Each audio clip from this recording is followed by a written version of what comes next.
Libro cuarto de Moisés. Números. Te damos la cordial bienvenida a tu programa Palabras de Vida Eterna. En estos momentos compartimos el libro de Números, Bamidbar, en el desierto.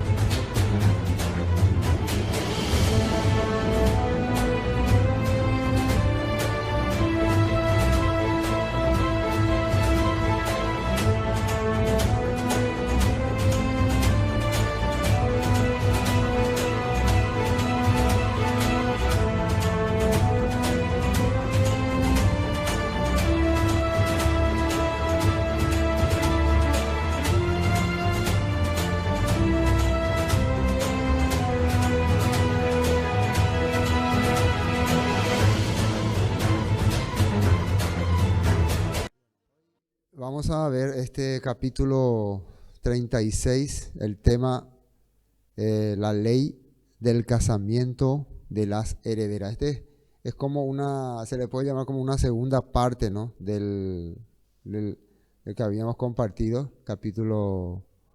Newton acá está haciendo la suya. Newton, date de acá.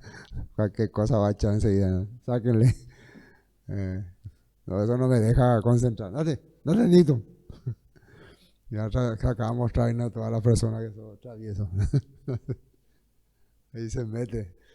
Este es, como les dije, como la segunda parte de, ¿cómo se dice?, del capítulo 27, que habíamos hablado sobre las hijas de Zelofejad.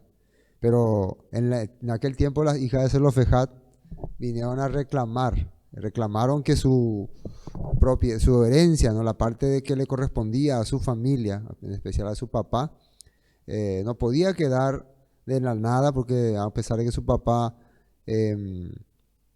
participó o sea, que su papá no se involucró en la rebeldía y ya no estaba más en el momento en que ya las tierras se iban a repartir, porque ya había fallecido. Entonces ellos reclamaron que nosotros no tenemos hermano varón. Entonces, ¿qué pasará con lo que le pertenecía a nuestro padre y el linaje, el nombre de nuestro padre? Va a desaparecer. Entonces ellas pidieron, ¿no?, que se le pueda tener en cuenta y reclamaron y el Todopoderoso le escuchó su petición, y a través de Moisés les concedió que ellas puedan recibir la parte que le correspondía a su padre. Ese era el tema en capítulo 27. Dice aquí, versículo 1, ¿no?, 36. Llegaron los principales de los padres de la familia de Galaad, hijo de Maquir, hijo de Manasés, de las familias de los hijos de José. Y hablaron delante de Moisés y de los príncipes, jefe de las casas paternas de los hijos de Israel. Increíble cómo este libro de Números, ¿no?, nos ha mostrado bastante el desarrollo que han tenido los israelitas durante estos 40 años en el desierto. Yo le puedo llamar ya Números como la culminación de todo lo que los israelitas hicieron, de todo lo que ellos pasaron, y acá prácticamente ya se define, ¿no? A partir de aquí, simplemente ya Moisés deja el cargo a Josué, y finalmente él también se une con su pueblo, como ya le había dicho el Eterno. Y a partir de ahí ya el pueblo se prepara para la conquista de la tierra prometida. Pero la Torá no termina con el libro de Bamidbar, Números. La Torá termina con el libro de Devarim o Deuteronomio, que a partir de la próxima semana vamos a estar compartiendo. Y el libro de Devarim vamos a estar analizando que es como una recopilación de todo lo que había acontecido. Y sale como autor también Moisés. Se le da, ¿no?, a Moisés como escritor de ese libro. Pero cuando vemos la última parte ya no escribe a Moisés, porque ya narra sobre el fallecimiento de Moisés. Entonces muchas veces estos libros se escribían, ¿no?, de esa manera para darle crédito, ¿no?, al personaje principal de los acontecimientos, ¿no?, en el caso que fue Moisés, para mostrarnos realmente el poder que tiene el Todopoderoso cuando trabajaba con su pueblo, ¿no? Y especialmente con el personaje que era Moisés. Y eso es lo que vamos a ver ya en el libro de Devarim. Bueno, ahora, ¿cómo podemos entender acá lo que pasa? Los padres de la familia de Galaad, hijo de Maquir, hijo de Manasés, dice, la familia de los hijos de José, hablaron delante de Moisés y de los príncipes jefes de las casas paternas de los hijos de Israel. Ellos se acercaron para pedirle y hacer también un reclamo sobre el asunto de las hijas de Zelofejad. Para recordar, nomás vamos a ver esta nota, ahí en el versículo 1, vamos a volver a leer este capítulo. Números 27, versículo 1 dice, se establece la ley de la herencia. Cierto día las hijas de Zelofejad, ¿cómo se llamaban estas hijas? Maala, Noa, Ogla, Milca y Tirsa presentaron una petición. Zelofejad, su padre, era descendiente de Efer, hijo de Galaad, hijo de Maquir, hijo de Manasés, hijo de José. Estas mujeres acudieron a Moisés, al sacerdote Eleazar, a los jefes de las tribus y a toda la comunidad a la entrada del tabernáculo. Ellas dijeron, nuestro padre murió en el desierto, pero no por estar entre los seguidores de Coré, que se rebelaron contra el Eterno, sino que murió debido a su propio pecado y no tuvo hijos varones. ¿Por qué debería desaparecer el nombre de nuestro padre de entre su clan, solo porque no tuvo hijos varones? Denos una porción de terreno entre el resto de nuestros parientes. Bueno, esto es lo que estaba en el capítulo 27 y la solución que se encontró para esa situación fue que el Todopoderoso permitió que las hijas de Zelofejad recibieran su herencia. O sea, por más que una familia no tenía hijo varón, solamente hijas, la ley de los israelitas permitía que las hijas también puedan heredar esa tierra. ¿En qué sentido estamos hablando? Que en aquella época las mujeres no tenían derecho, no tenían herencia. La herencia era para los hombres. Entonces, si una familia no tuvo hijo hombre, entonces esa propiedad pasaba a otros, pues se puede decir, a otros parientes o se repartía entre otras tribus. Pero en este caso, estas hijas van a preservar el nombre de su padre. ¿Cómo se hacía eso? Si alguien se casa con una de estas mujeres, esa persona que se casa viene y ocupa ese lugar, pero en el nombre de Zelofejad, como propiedad de la descendencia de Zelofejad. Entonces él tiene que dejar su clan. Así se hacía en este caso. Ahora, ¿qué es lo que vienen a reclamar estos parientes de la tribu de Manasés, los hijos de Maquir? Vamos al versículo 2. Y dijeron, el Eterno mandó a mi Señor que por sorteo diese la tierra a los hijos de Israel en posesión. También ha mandado el Eterno a mi Señor que dé la posesión de Zelofejad, nuestro hermano, a sus hijas. ¿Sí está diciendo? Acá en esta nota 2, está en el número 27, 7, dice, la petición de las hijas de Zelofejad es legítima, así que darle una porción de terreno junto a los parientes de su padre, asígnenles la porción de terreno que se hubiera dado a su padre. Eso ya estaba confirmado. Lo que están diciendo ellos acá. Verso 3. Y si ellas se casaren con algunos de los hijos de las otras tribus de los hijos de Israel, la herencia de ellas será así quitada de la herencia de nuestros padres y será añadida a la herencia de la tribu a que se unan y será quitada de la porción de nuestra heredad. ¿Qué es lo que le quebranta a ellos entonces?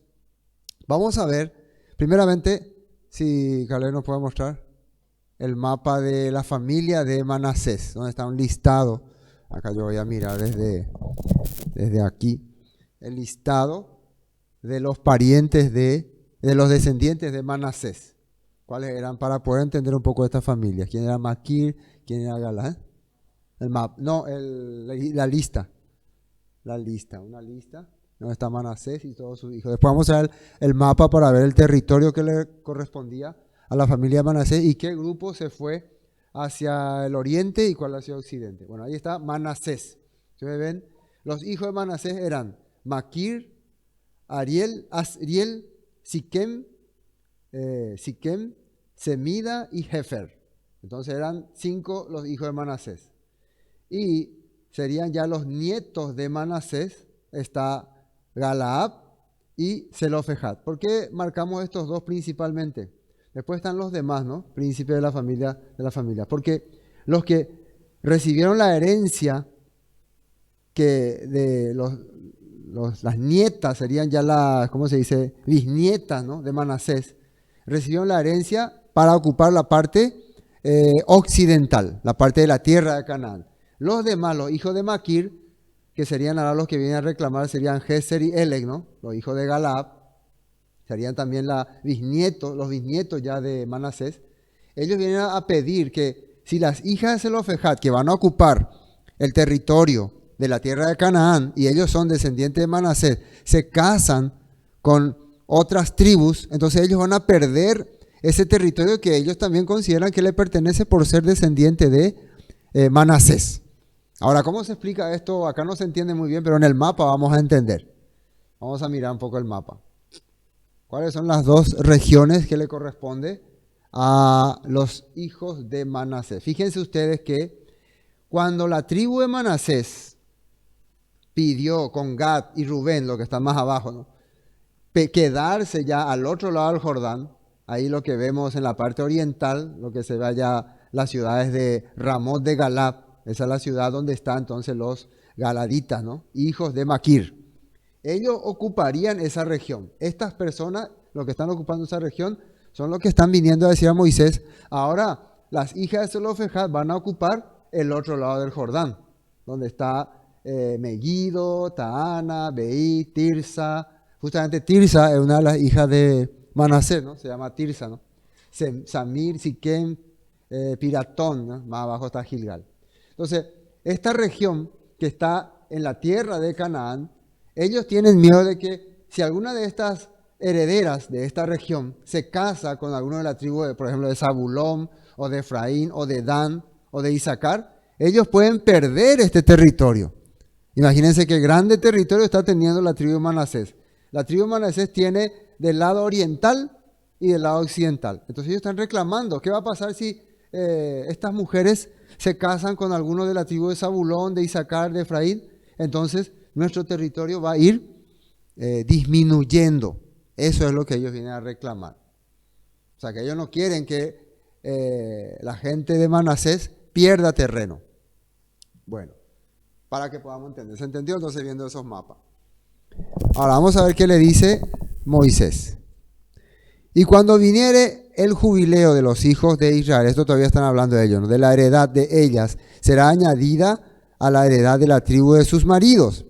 Así la heredad de ella será quitada de la heredad de la tribu de nuestros padres. O sea, si una de las hijas de Zelofejad se casa con un hombre por ejemplo, un hombre de Efraín o de Isaacar, automáticamente ellos creen que esa propiedad que Moisés le ha entregado por mandato de Dios a las hijas de Manasés, al casarse ella con alguien de la tribu de Efraín o de Gad o de Isaacar, entonces sus maridos van a ir apropiándose de ese territorio por lo menos hasta el tiempo del jubileo, dice, porque en el jubileo todas las tribus tenían que devolverse, no tenían que volver a su terreno. Entonces eso es lo que a ellos les preocupa, ¿no? Vamos a ir perdiendo nosotros territorio porque estas mujeres, aunque son herederas, pero al casarse con maridos de otra tribu, esas tribus se vayan anexando, o sea, vayan anexando propiedades de sus esposas. Acá lo que nosotros podemos ver una cosa interesante. Se podía casar una israelita de una tribu con un israelita de otra tribu. No había problema. El problema que nosotros estamos viendo acá es en cuanto a la propiedad. Muchas veces nosotros podemos ver que lo que el Todopoderoso distribuyó y preparó y organizó en la tierra de Canaán era las herencias, las heredades. Por ejemplo, este territorio es tu herencia, es propiedad de tu descendencia, de tu clan, de tu familia.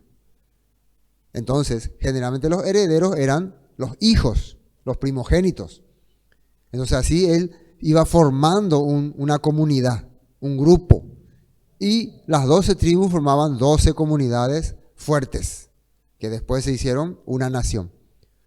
Ese era el plan del Padre, ¿no? Preparando 12 comunidades que representarían a las 12 tribus de Israel. Pero ¿qué pasa si un hombre quiere casarse con una persona de otra tribu? Entonces él lo que hace es abandona su propiedad y va a la otra propiedad. Solamente que ahí pierde su descendencia, pierde, ¿no? Su heredad, y esa heredad se queda para el que conservó, el que perseveró ahí. No sé si me explico bien, ¿no? Por ejemplo, en el caso de Abraham, ¿no? Abraham salió de la tierra de los caldeos con su papá, llegaron a Harán. En Harán ellos establecieron una gran comunidad, se hicieron ricos, pero fue allí donde el padre le dice que se vaya de la tierra de su padre y de su parentela al lugar que le mostrará, y ahí iba a ser de él una gran nación. O sea, el Todopoderoso le dijo a Abraham que renuncie a la herencia de su padre para recibir la herencia que él le iba a dar. Eso le había dicho. Renuncia. Entonces, al salir Abraham del linaje de su parentela, él perdió la herencia de su padre, que era la tierra de Harán, donde vivía, que Taré fundó, ¿no? Entonces, ¿quién se quedó ahí como heredero? Pues su hijo, ¿no? El otro hermano de Abraham se llamaba Nacor, ¿no? Nacor, porque Harán, su segundo hijo, había fallecido. Y después ahí en ese lugar se quedaban sus parientes, porque fue Lemuel, después fue Labán, y así. Ellos se quedaban en la propiedad que pertenecía a Taré.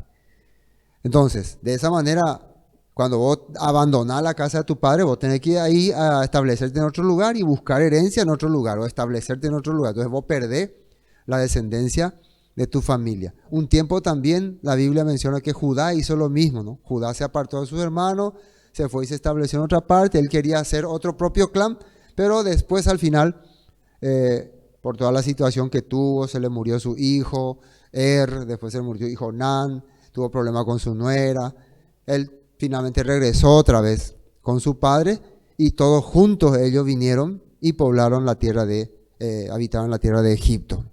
Y de ahí salieron nuevamente a recibir la tierra que le pertenecía a Abraham, y que era una promesa que le había dado el Todopoderoso a Abraham, Isaac y Jacob.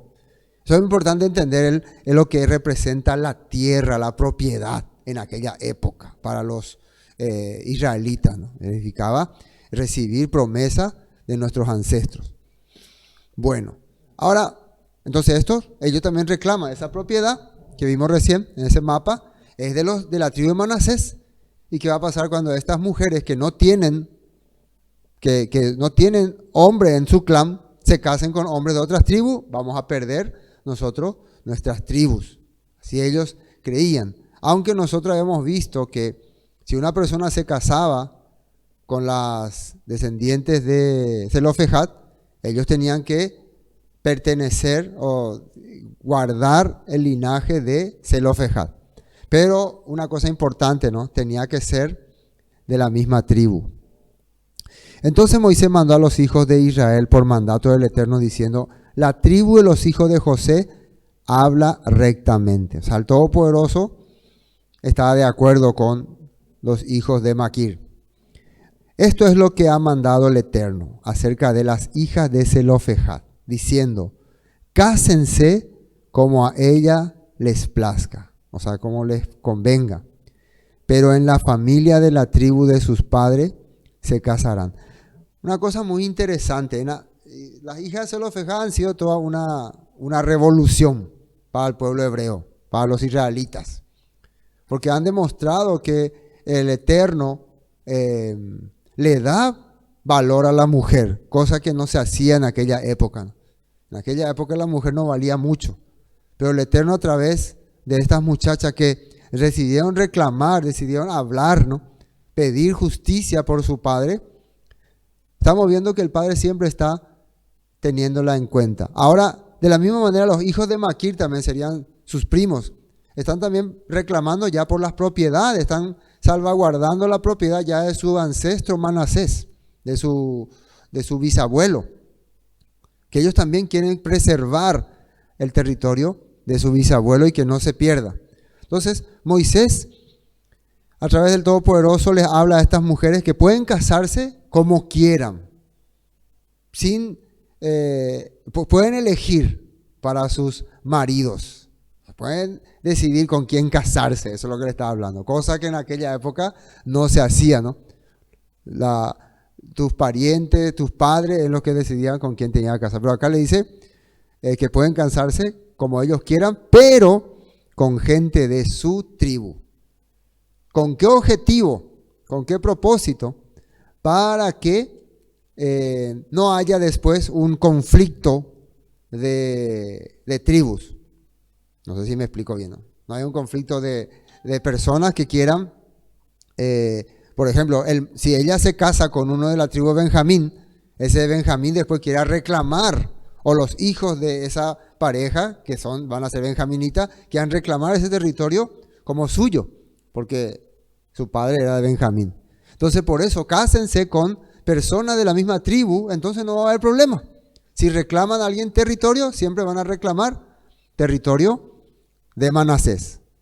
Ya el asunto del nombre de Zelofejad ya se había resuelto anteriormente. Claramente el que se case con esta mujer se va a casar como para dar continuidad a la descendencia de Zelofejad. Eso habíamos visto la vez pasada.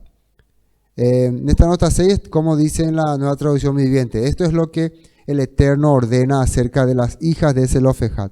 Permítanles casarse con quienes deseen, siempre y cuando sea alguien de su propia tribu patriarcal.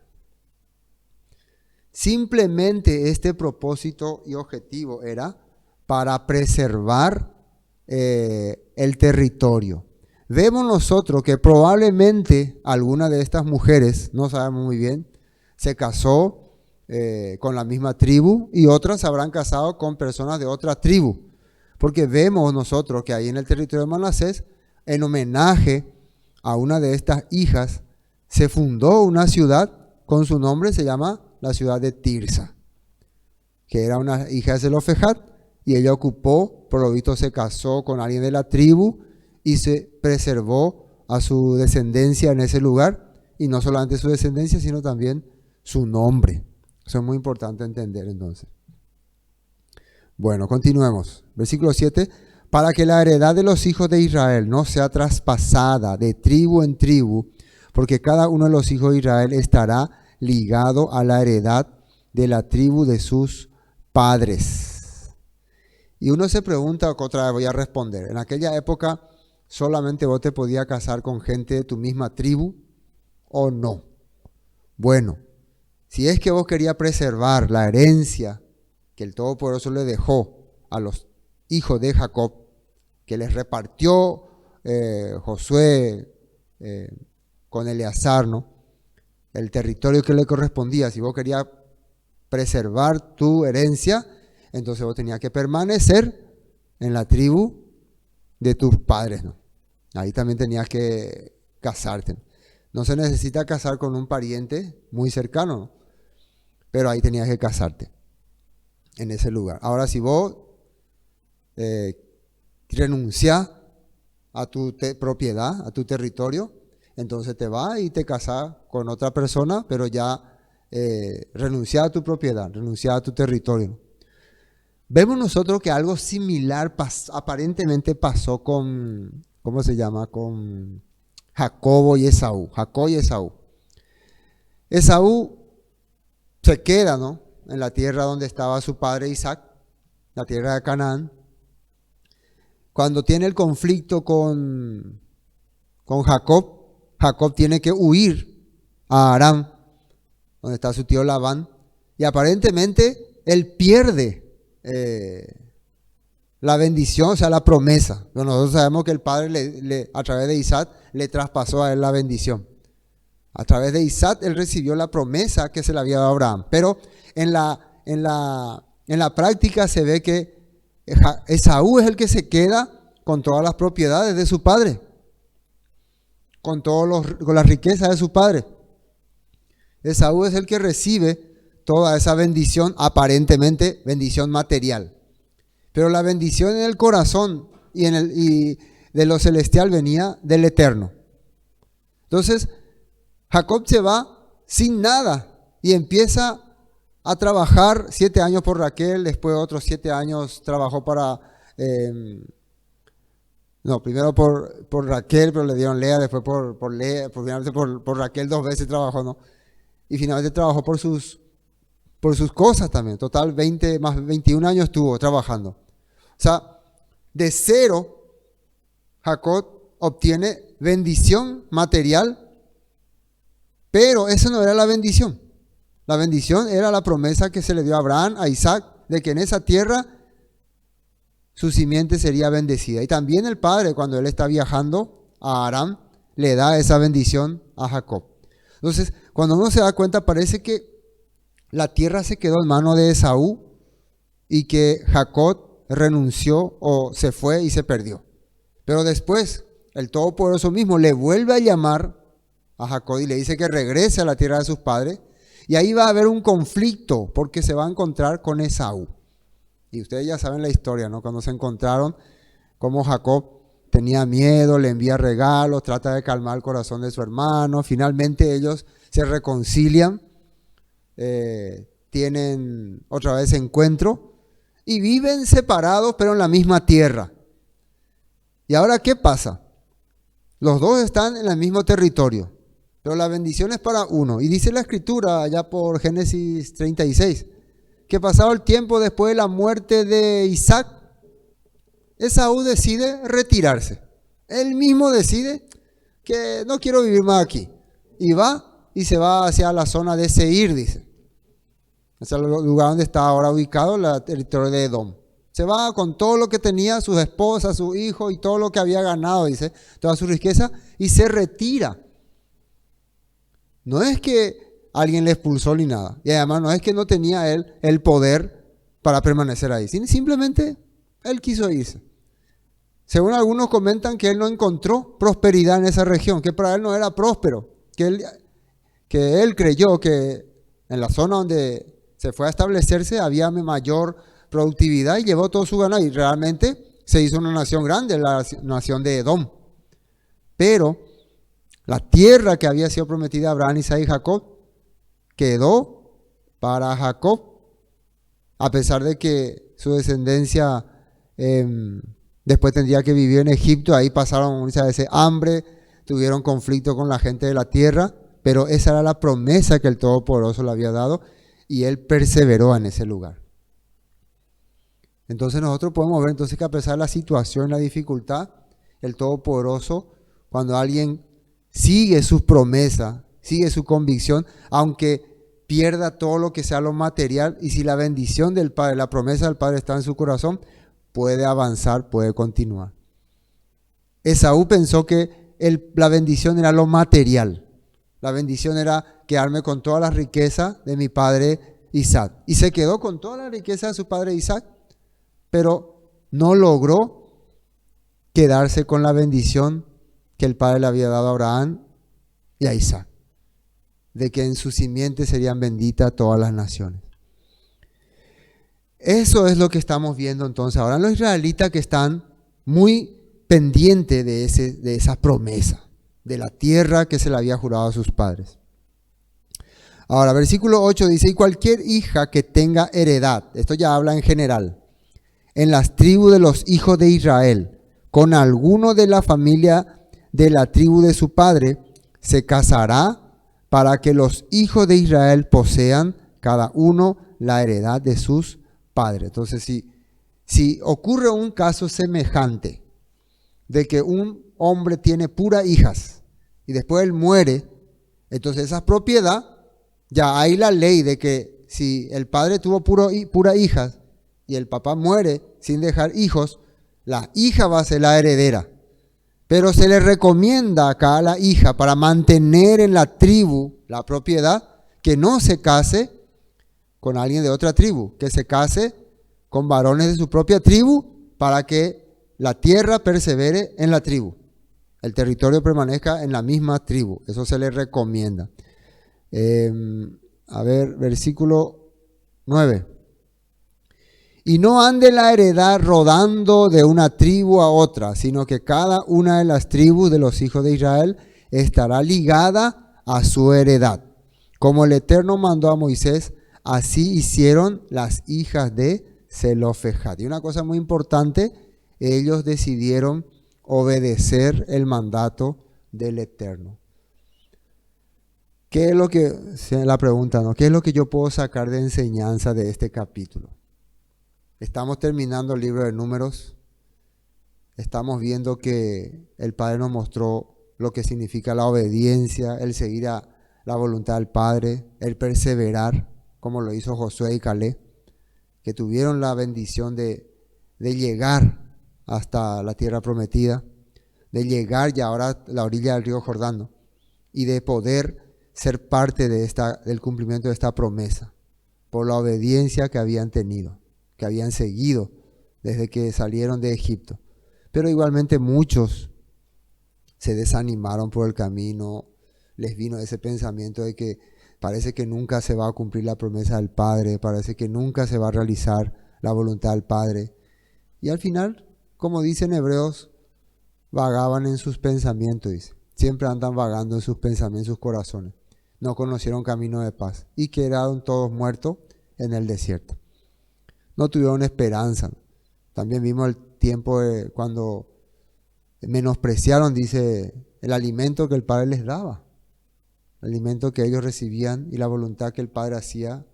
Ellos menospreciaron y querían regresar a Egipto, querían volver a ser esclavos del faraón.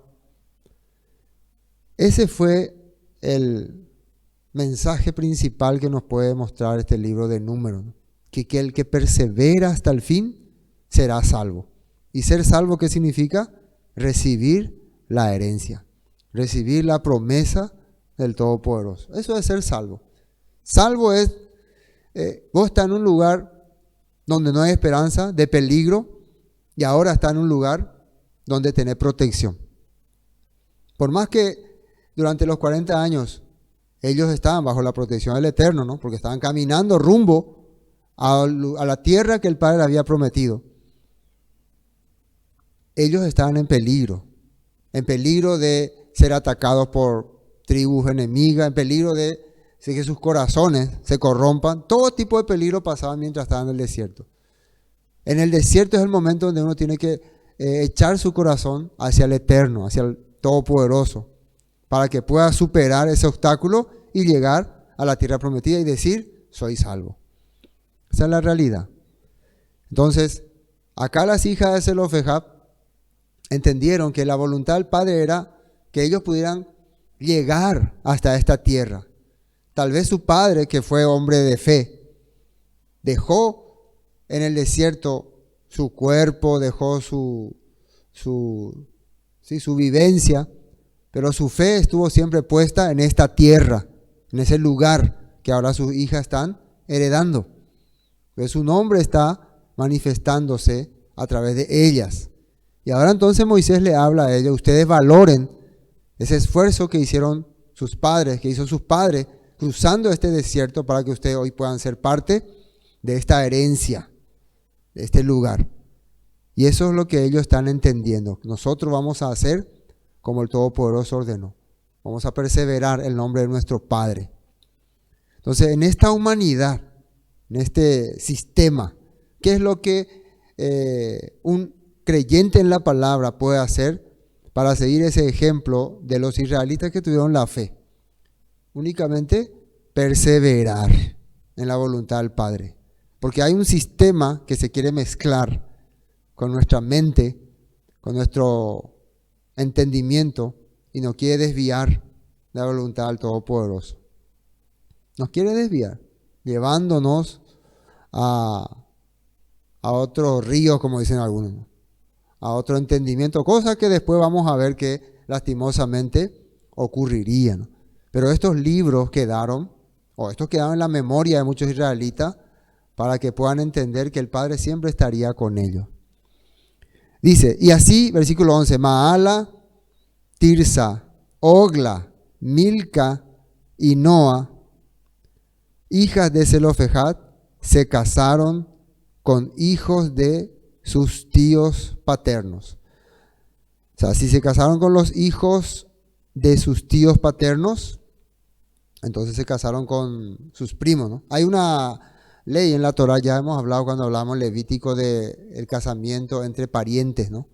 Y en el caso de primos, generalmente lo que la Torah no permitía era que se casen primos que eran hijos de dos hermanas. Dos hermanas que tienen, una hermana, por ejemplo, tiene un hijo, otra hermana tiene una hija. Ellos generalmente no se podían casar, pero si eran hijos de dos hermanos, sí se podían casar. No había tanto problema, ¿no? Entonces acá ellos se casan con hijos de sus tíos, no de sus tías, hijos de sus tíos, o sea, de los hermanos, del hermano de su papá. Se casaron en la familia de los hijos de Manasés, hijo de José, y la heredad de ellas quedó en la tribu de la familia de su padre. Estos son los mandamientos y los estatutos que mandó el Eterno por medio de Moisés a los hijos de Israel, en los campos de Moab, junto al Jordán, frente a Jericó. Entonces, ¿se acuerdan dónde el Padre le había dado mandamiento al Todopoderoso? Le dio allá en Mara, cuando ellos estaban saliendo de Egipto, ahí le dio estatutos y mandamientos. Le dio también en el monte Sinaí, durante un año estuvieron ahí y el Padre les dio varios mandamientos, varias ordenanzas, y también les está dando ya en los campos de Moab, frente a Jericó. Así se fue completando entonces la Torah, se fue completando las ordenanzas y los mandatos que el Todopoderoso le tenía que dar. Ahora, desde mi perspectiva, el libro de Números marca como ya se puede decir ya el cierre de los mandamientos importantes que el Todopoderoso quería dar a su pueblo. El libro de Deuteronomio ya va a ser como un libro, ¿cómo se puede decir? Una memoria o también vamos a ir analizando, ¿no? Muchas partes del libro de Deuteronomio ya fue desarrollado por mucho tiempo después.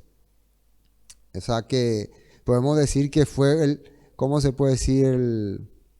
A ver, ¿qué nombre voy a usar? El libro que se usó para narrar todo lo que había acontecido con el pueblo de Israel. Por eso es un libro que se puede traducir Devarim se puede traducir como confirmación de la Escritura. Es como que yo hago mis memorias. Todo lo que he vivido, todo lo que he pasado, todo lo que ha acontecido, todo lo que el Padre nos permitió y los voy narrando. Y eso pudo haberse escrito por varios autores. Y como todo es relativo, o sea, relacionado con lo que ocurrió con los israelitas en el desierto, con los mandamientos, con las batallas, con la guerra, con los últimos tiempos de Moisés, con el pueblo de Israel, entonces ese libro se le atribuyó como escritor a Moisés. Eso es muy importante entender. Se le atribuyó a Moisés. Y fue el libro que probablemente, casi seguro, ¿no? Cuando el rey Josías estaba como rey y estaba restaurando el templo, fue el libro que se encuentra, ¿no? Que los sacerdotes encuentran y le hacen leer y a partir de ahí comienza una reforma. Hay muchas cosas, ¿no?, que hablar sobre el libro de Deuteronomio y vamos a aprender mucho sobre ese último libro de la Torah y también a tratar de entenderlo, ¿no? Inclusive nuestro maestro Yeshua utilizó varias porciones del libro de Devarim. Era uno de los libros una de las tendencias más fuertes en la época de los judíos. Y eso es el tema que va a continuar. Entonces, gracias al Eterno que una vez más nos permitió compartir este libro de Números. A los que quieran aprender y continuar, tal vez si están escuchando esta última, este último capítulo, le invito, ¿no?, a entrar en la página Palabra de Vida Eterna, página de YouTube. Tenemos nuestra página de YouTube que les pido que puedan entrar, suscribirse, como dicen, apretar la campanita para que reciban la notificación cuando alzamos cada video. Yo también estoy publicando algunos videos, algunos estudios que hice hace tiempo, que en aquella época no tenía todavía página de YouTube, entonces no lo publicaba. Ahora voy a ir publicándolo. Estoy semanalmente publicando el estudio de Segunda de Samuel, y hay otros más. Tengo otros libros que están ahí guardados, pero poco a poco lo voy levantando. Pero los que estamos continuando son Nehemías y en este caso Números, ¿no? Entonces ustedes pueden entrar en Palabra de Vida Eterna, no se olviden, se suscriben y buscan en la lista de descripción los libros, los estudios que hemos realizado. Y ahí está Números, está Marcos, está Génesis, Éxodo, Levítico, y a partir del próximo miércoles va a empezar Devarim, Deuteronomio, y van a aprender muchas cosas, ¿no? Entonces compartan su grupo para que muchas personas también puedan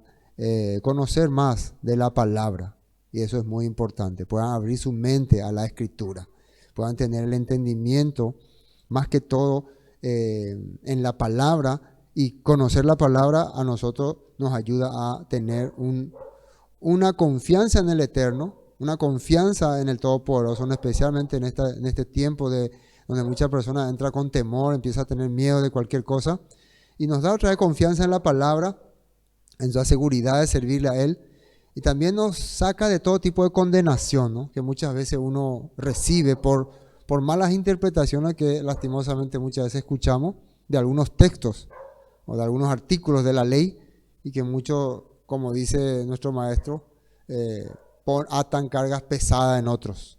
Nosotros lo que queremos hacer es transmitir la palabra de forma sencilla, entendible, y que sea un estilo práctico para nuestra vida.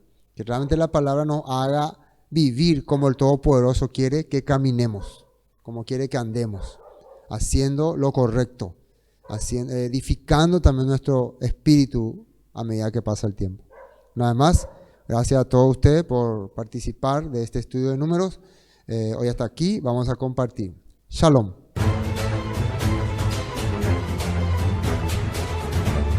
Esto fue Palabras de Vida Eterna, con el estudio del libro de Números. Bendiciones y hasta pronto.